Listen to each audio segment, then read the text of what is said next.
Welcome to Nation Info Hub. मैं उम्मीद करता हूँ कि आप सभी बाखैर होंगे और हमारे चैनल के इस हफ्तेवार सीरीज़ में जिसका हमने नाम दिया इंडियन लॉ फॉर ऑल पर लगातार बने हुए हैं।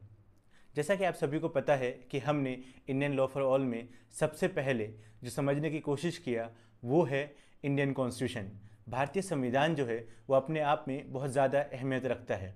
अब ऐसा क्यों है? क्योंकि इसमें आपके राइट्स को दिया गया है, इसमें स्टेट की ड्यूटीज़ को दिया गया है, इसमें आपकी रिस्पॉन्सिबिलिटीज़ को दिया गया है, इसमें बताया गया है कि डिफ्रेंसिएशन कैसे होगा पार्लियामेंट में, जुडिशरी में और एग्जीक्यूटिव में। इसमें बहुत सारी चीज़ें बताई गई। इसीलिए हमने चाहा कि हम सबसे पहले इंडियन कॉन्स्टिट्यूशन को समझते हैं। तो पिछले वीडियो में हमने देखा था कि कैसे आर्टिकल 71 में बताया गया था कि सुप्रीम कोर्ट के पास पावर है कि वो कुछ भी अगर डिस्प्यूट या डिसएग्रीमेंट अराइज किया इलेक्शन में जो कि प्रेसिडेंट और वाइस प्रेसिडेंट के में हुआ हो तो वहाँ पर सुप्रीम कोर्ट का जो भी फैसला हो वो बाइंडिंग होगा। अगर आपने हमारा पुराना वीडियो नहीं देखा है तो हमारे चैनल के playlist Indian law for all पर जाकर देख सकते हैं। तो चलिए आज के वीडियो को हम समझने की कोशिश करते हैं और इसमें जानते हैं कि क्या है। इससे पहले कि मैं आपको बताऊं कि क्या आर्टिकल है, उसमें आपसे एक सवाल है, वो ये है कि क्या हमारे देश में ऐसा कोई कानून है, ऐसा कोई या हमारे संविधान में ऐसा कोई आर्टिकल है जो बात करता हो कि प्रेसिडेंट के पास एक पावर है पार्डन करने का, माफ़ करने का या रियायत देने की, छूट देने की। आप सोचिए और जल्दी से नीचे कमेंट में लिखकर हमें बताइए। तो चलिए हम समझते हैं आज इंडियन कॉन्स्टिट्यूशन का आर्टिकल 72। इंडियन कॉन्स्टिट्यूशन का आर्टिकल 72 है वो, इसका बेस हम देखते हैं कि कैसे कॉलोनियल रूल में जैसे राजा महाराजा होते थे उन सब के पास एक पावर होती थी कि वो किसी की भी सज़ा को माफ़ कर देते थे।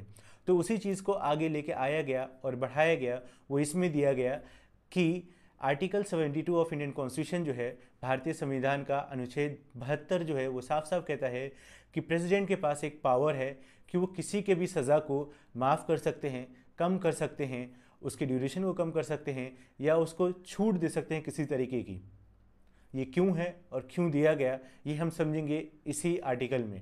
आर्टिकल 72 जो है वो साफ साफ बोलता है कि प्रेसिडेंट जो है वो हमारे देश के जब अगर सबसे फर्स्ट नागरिक हैं और हमारे देश में सबसे बड़ा पोस्ट अगर वो अपने संभालते हैं तो उनके पास एक चीज़ है, एक ख़ास पावर है, शक्ति है, वो ये है कि कैसे वो किसी को भी किसी की सज़ा को माफ़ कर सकते हैं, किसी की सज़ा को कम भी कर सकते हैं, किसी को रेमिशन दे सकते हैं, किसी को रिप्राइव कर सकते हैं, किसी को रिमिट कर सकते हैं, किसी को पार्डन कर सकते हैं। ये चार चीज़ें जो हैं वो दिया गया है आर्टिकल 72 में।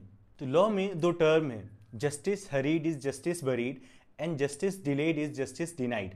क्या मतलब हुआ कि अगर आपने जल्दबाजी में कोई फैसला कर दिया तो वो भी गलत होगा। Justice hurried is justice buried, अगर आपने जल्दबाजी में फैसला दिया है तो ऐसा हुआ कि आपने किसी चीज़ को जल्दबाजी में दफन कर दिया है। और दूसरी चीज़ जो मैंने बोला वो ये है जस्टिस डिनाइड। अब जस्टिस डिनाइड कैसे होगा? Justice delayed is justice denied.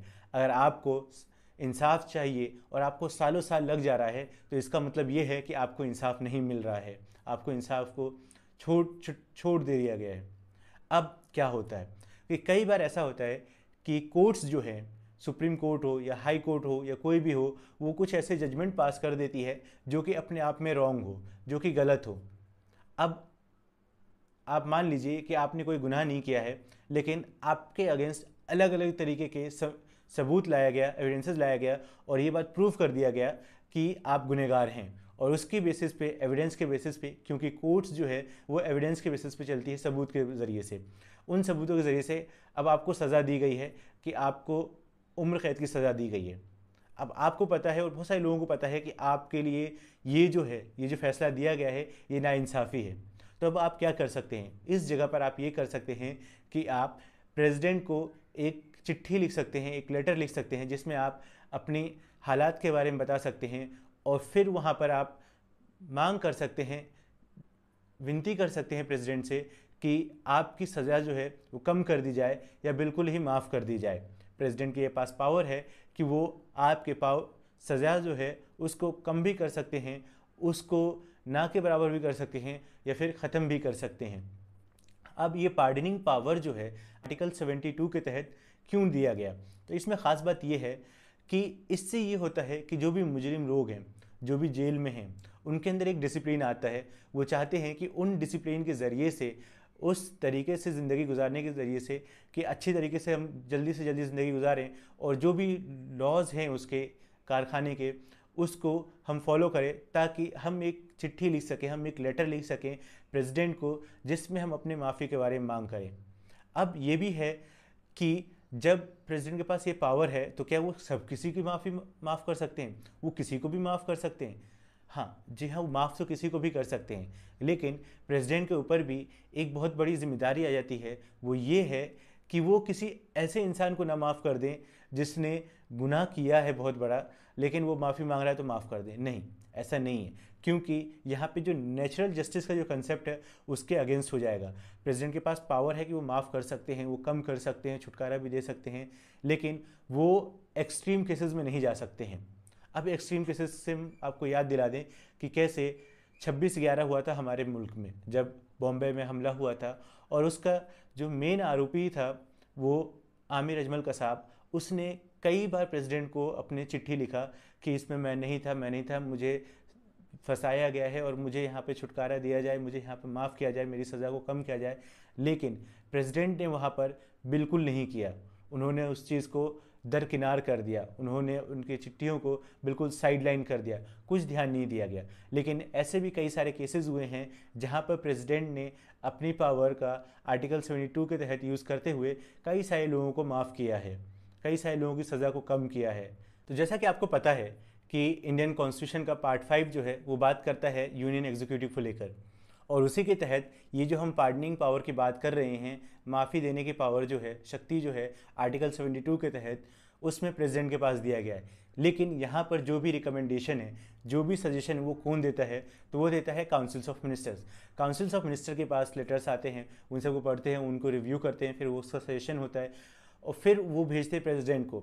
अब उसके बाद प्रेसिडेंट के ऊपर डिपेंड करता है कि वो उसको स्वीकार करें या ना स्वीकार करें। प्रेसिडेंट के पास ये पावर है, उनकी डिस्क्रिशनरी पावर है कि वो जो चिट्ठी आई है, जो भी लेटर आया है, जो भी सजेशन आया है काउंसिल्स ऑफ मिनिस्टर से, उसको या तो माने या ना माने। अब आर्टिकल 72 के तहत इंडियन पार्लियामेंट ने जो प्रेसिडेंट को पावर्स दिया हुआ है पार्डनिंग का, वो 5 तरीके का है। उसमें सबसे पहले आता है पार्डन करने का। पार्डन करने का मतलब ये होता है कि माफ़ कर दिया। प्रेसिडेंट के पास ये पावर है कि वो किसी की भी सज़ा को, अगर उनको लगता है सजेशन और रिकमेंडेशंस पे कि माफ़ किया जा सकता है, तो पूरी तरीके से माफ़ कर सकते हैं, और वो जो मुजरिम है जिसके ऊपर कन्विक्शन था, वो हर तरीके के कन्विक्शन से फ्री हो जाएगा। उसके बाद जो सेकंड आता है वो है रिप्राइव करना। अब इसमें प्रेसिडेंट के पास क्या पावर है?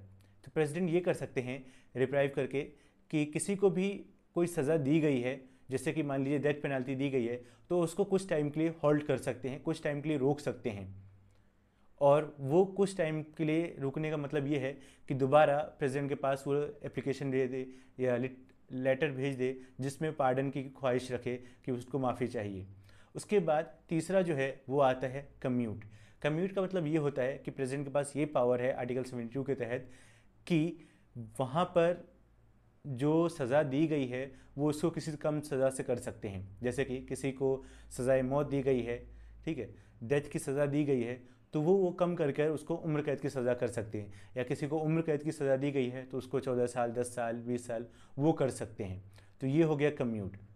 चौथा जो है वो है रेस्पाइट। रेस्पाइट में प्रेसिडेंट के पास ये पावर है कि वो लेसर फॉर्म्स जो है सेंटेंसेस के, उसको कम कर सकते हैं किसी और फॉर्म के ज़रिए से। और आखिर में आता है रेमिट करना। रेमिट करने में ये होता है, प्रेसिडेंट के पास ये पावर है कि वो अगर किसी को रिगरस सज़ा मिला है कि उसको 3 साल की रिगरस इनकारनेशन है, मतलब 3 साल लगातार उसको जेल के अंदर रखा जाए, तो उसको कम कर सकते हैं। ड्यूरेशन जो है उसका कम कर सकते हैं, वो 1 साल कर सकते हैं। लेकिन स्ट्रिक्ट रिगरस जो है इनकारनेशन वो वैसे ही रहेगा, बस इसमें वक्त जो है, टाइम जो है वो कम हो जाएगा। तो आज के वीडियो में हमने समझा कि कैसे इंडियन कॉन्स्टिट्यूशन ने आर्टिकल 72 के तहत प्रेसिडेंट के पास पावर दिया है पार्डनिंग का, जिसमें वो अलग अलग तरीके के पार्डन्स को यूज़ करते हुए किसी भी मुजरिम को उसकी सज़ा को कम कर सकते हैं, माफ़ कर सकते हैं, उसके ड्यूरेशन को कम कर सकते हैं। तो ये पावर दिया गया है प्रेसिडेंट को आर्टिकल 72 के तहत। मैं उम्मीद करता हूँ कि आपको इंडियन कॉन्स्टिट्यूशन का आर्टिकल 72 समझ में आ गया। अगर आपको ये वीडियो इन्फॉर्मेटिव लगा तो please like, subscribe and share. आप जितना ज़्यादा लाइक करते हैं, शेयर करते हैं, उतनी ज़्यादा हमारी रीच बढ़ती है, उतने ज़्यादा लोगों को पता चलता है कि हम इंडियन कॉन्स्टिट्यूशन को पढ़ रहे हैं और समझ रहे हैं। और अगर आपके पास हमारे लिए कोई सजेशन है तो आप नीचे कमेंट सेक्शन में भी लिखकर बता सकते हैं।